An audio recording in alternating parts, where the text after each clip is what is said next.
Okay, so go ahead and title your paper Organic Compounds Targeted Tutoring. You guys should have a blank sheet of white paper, some sort of writing utensil. Yes, it doesn't matter what side. Something to write with and hopefully something to color or highlight with.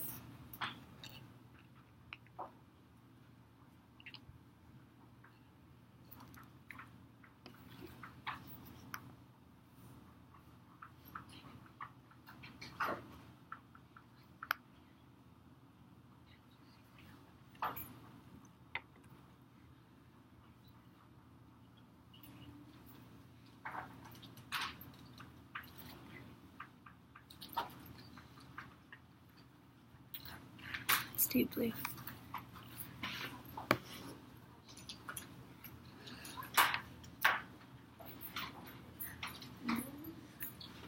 All right, and then at the top of your paper somewhere you can write real big C and H. These are the two letters that matter the most when it comes to organic compounds. So we'll get into that in just a second. Is everybody ready?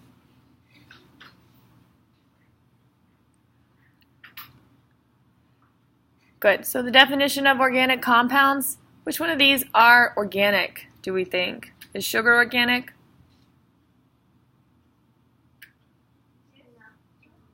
Yes? No? Okay. So if we're just talking about regular glucose,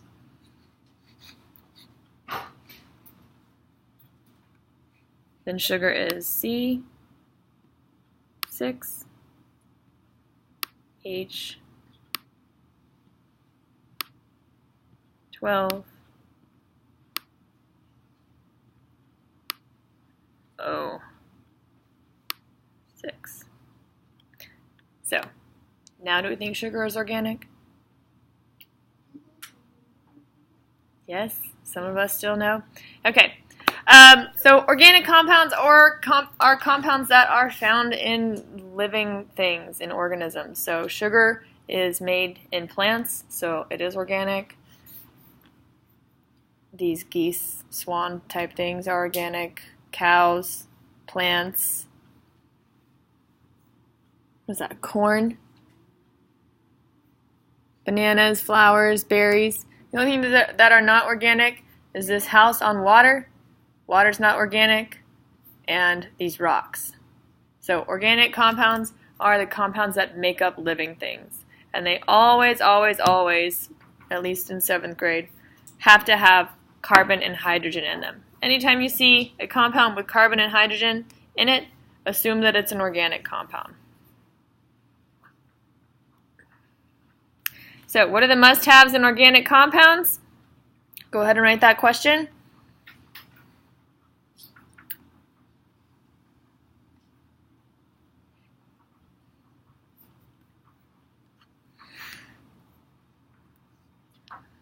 They are carbon and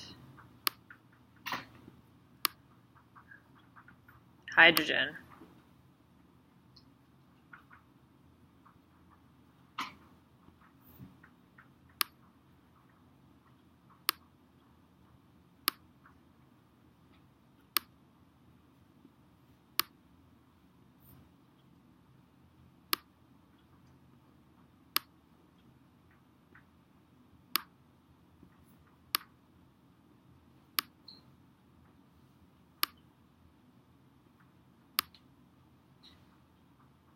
Whoa, kind of getting away from me there.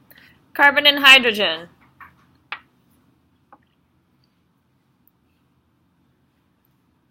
So organic compounds have to have these in them.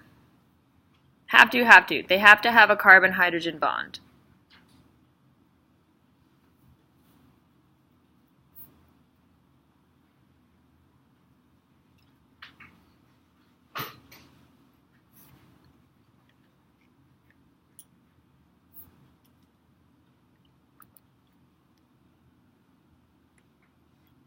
And what are the can-haves?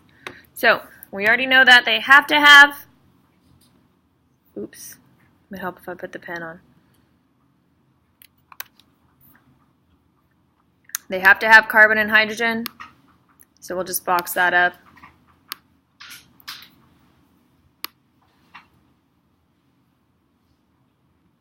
So those are must-haves.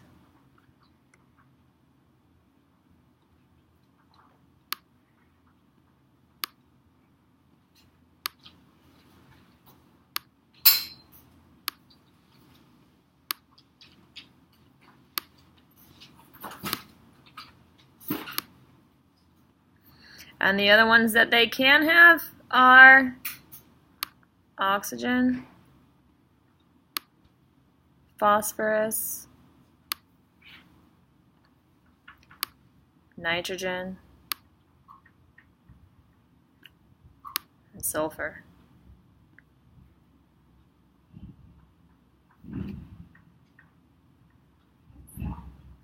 That's Mr. G on his motorcycle right outside the classroom. So, organic compounds have to have carbon and hydrogen, but they can have oxygen, phosphorus, nitrogen, and sulfur, or any combination of those. So, like we already looked at, glucose, which is C6, H12, O6,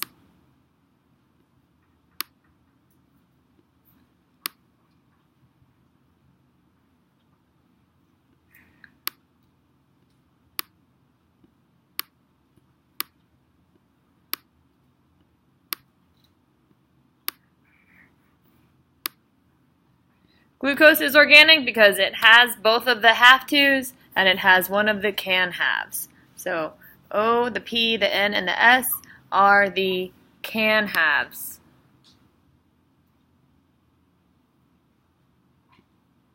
Okay, so when you're looking at an organic compound and you're trying to, or any compound, and you're trying to determine if it's organic or not, if it doesn't have carbon in it, go with it's not organic. If it has hydrogen but no carbon in it, it's not organic. Okay, it has to have both C and H. It can have some of those other letters. These are the most common ones: oxygen, phosphorus, nitrogen, and sulfur. But it has to have carbon and hydrogen. Does anybody need more time on this one? Good. Let us practice identifying which are organic or not. Let's just start with the first one here. C3H7NO2. Do we think that is organic? Yes. Why do we think it's organic? Because it has carbon and hydrogen. It has both of the must-haves. You should be writing this down. And it has a couple of these can-haves. So it has both of the must-haves.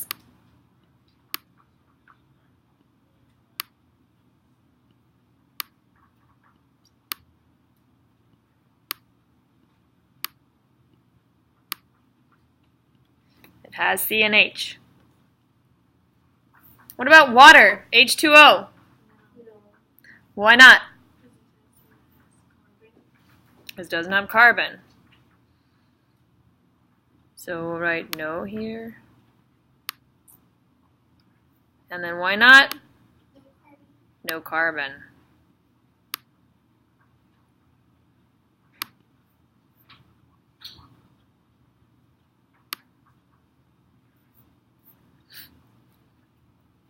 What about HCl? Yes. Well, this is Cl.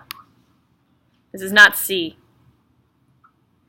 Did you guys learn last year in 6th grade that when you have a capital letter and a lowercase letter, that's one type of element? So Cl is chlorine. It's not carbon. So that's no, because it doesn't have what? It doesn't have carbon. So Cl is not C.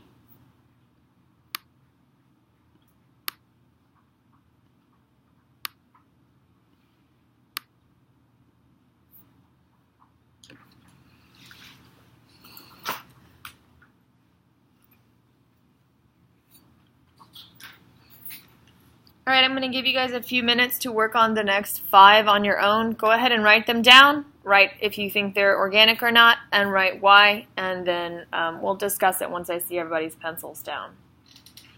So go ahead and test your knowledge at this point.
Okay, that hasn't been 5 minutes, but it looks like you guys are all done. So once you kind of get the hang of this, it becomes pretty simple. This next one, C8H9NO2, organic or not? We should have all gotten yes, that's organic, because it has both of the must-haves, which are carbon and hydrogen. So when you're taking your next test over this, if you want to just do some like big bubble letters for C and H, that way you always remember what to look for. Always look for that C and H. So yes, because it has C and H. What about carbon dioxide here? No. Why not? No hydrogen. No hydrogen. What about Fe2O3? No, why not? No carbon and hydrogen. Good. Doesn't have either C or H, so that one's obviously no. Here's CH3COOH. Yes? And why?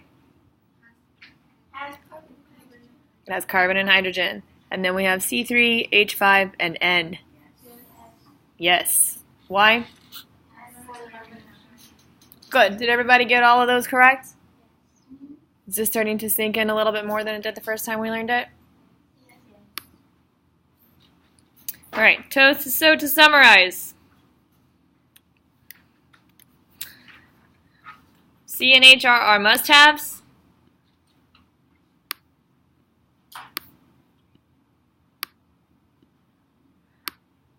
And O, P,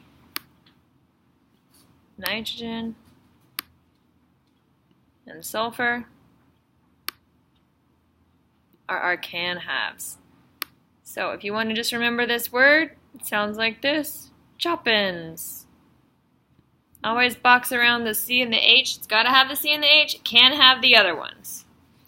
All right? Do you guys remember, gosh, it's been a long time. Do you guys remember the 4 different types of organic compounds?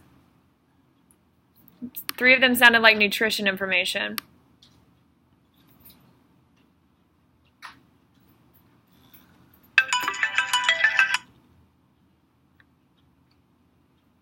One of them was found in like bread and pastas and grains.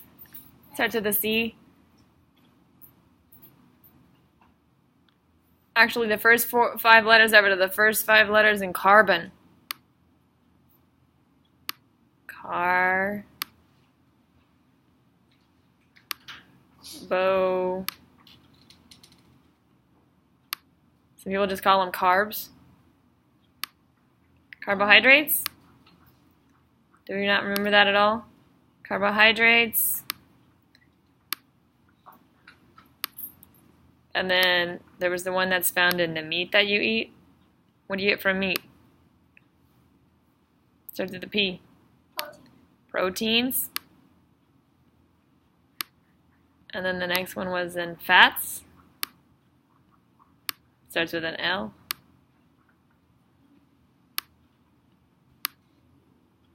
Nobody remembers that one? Huh? Did I hear it? I think I know it. It's lysosomes. Lysosomes? No, those are parts of a cell. These are smaller than cells. These are molecules.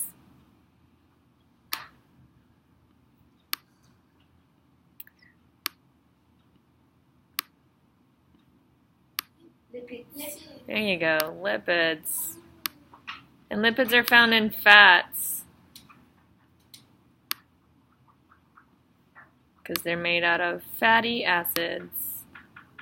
And then the last one is found in our DNA.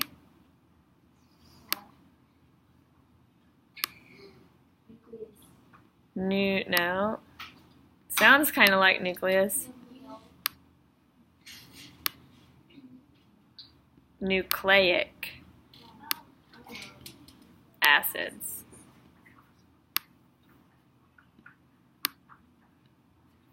So, isn't it interesting that DNA, which is made of nucleic acids, is usually found in the nucleus of cells, at least the eukaryotic ones? So nucleic and nucleus might have something to do with each other there.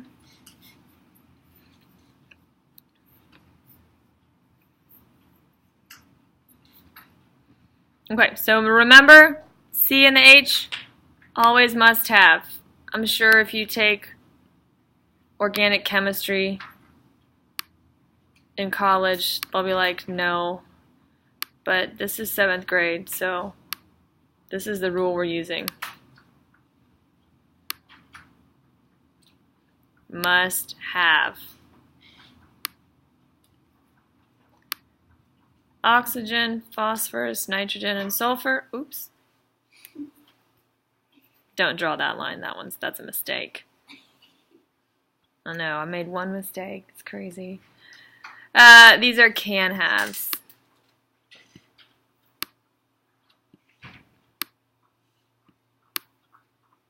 That's supposed to be an H. I know it looks like an N. Can-nave. Hold on, I'll fix it.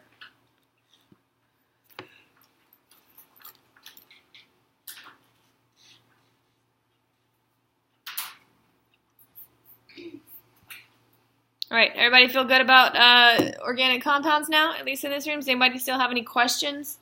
What does the 4 represent? The different. Oh, the 4 different types of organic compounds.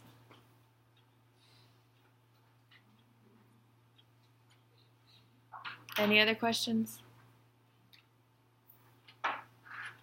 No? All right, then I will end this.